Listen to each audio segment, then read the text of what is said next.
Today we are reading about different types of chemical reactions. First we are taking the topic of displacement reaction. As this term indicates, displacement, that means one compound will take the position of another compound, or one element will take the position of another element. This is called displacement reaction. To understand the displacement reaction, we will perform an activity. For doing this, we will take aqueous solution of copper sulfate in any beaker or conical flask.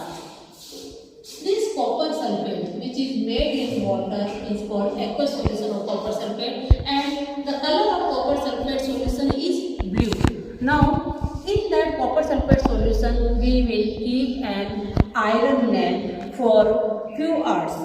After few hours, you will change that the blue color of the copper sulfate solution will fade out, and this will slowly turn into greenish color and finally brown color, because copper is an element which is less reactive than iron.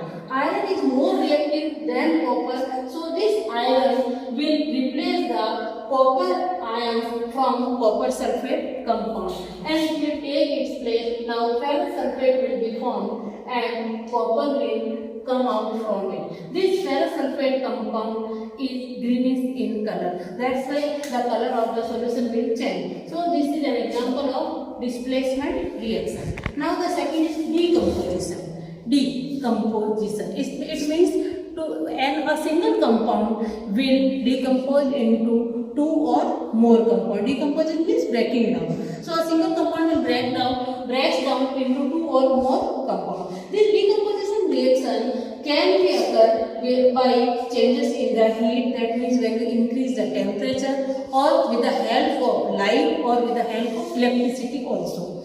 When this can occur with the help of heat, this is called decomposition. Here we are taking example of calcium carbonate. When we will heat up the calcium carbonate, it will decompose into two compounds, calcium oxide and carbon dioxide. Second is photolysis, which occurs due to the presence of light. Here we can take an example of silver chloride. This is a compound which is used in photography, and this silver chloride compound, if kept outside in the light, it will decompose into silver and chlorine gas will evolve out. Now the third is electrolysis. This is also called this decomposition is called electrolysis because it is done with the help of electricity. Here in the water, when we keep two types of electrodes, anode and cathode, and we will keep test tubes in inverted position on above these cathodes, and after, when the electricity will flow in these electrodes, this water will decompose into hydrogen and oxygen gas. This hydrogen gas will collected over the cathode electrode, and oxygen gas will collect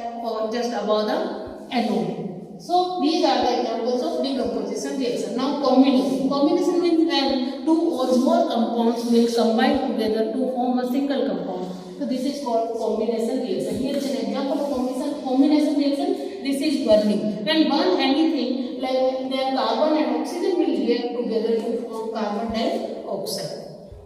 Now, crystals. Crystals are actually purest form of any substance which have particular geometrical shapes. The crystals are purest form, and like some examples like sugar, alum, etc., which are found in their crystal form. And crystallization is the process which is used to make the crystals of any substance. Now, before reading this crystallization, we have to understand about different types of solutions. Solutions means when two substances are together added, one is solute and another is solvent.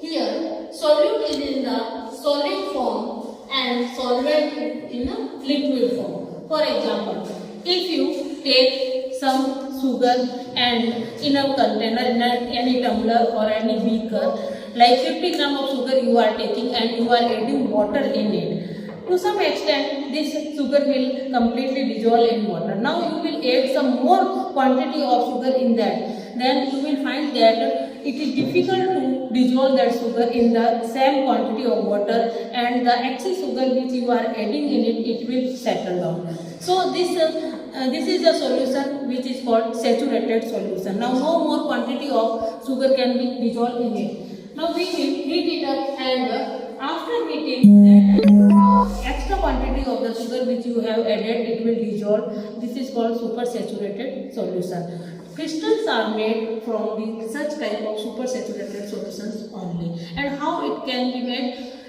For example, if you are taking the supersaturated solution of any sugar, you have to take a thread and you will dip that thread with the help of a needle into that saturated solution of sugar, and when this supersaturated solution will cool down, you will observe that slowly the crystals will stick to that thread, and at the last a big size crystal you will obtain. In this manner crystallization process occurs. Now common salt which you eat, where does it come from?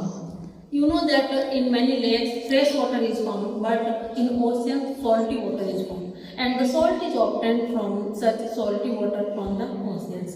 For obtaining salt from the oceans, this ocean water is collected in big sized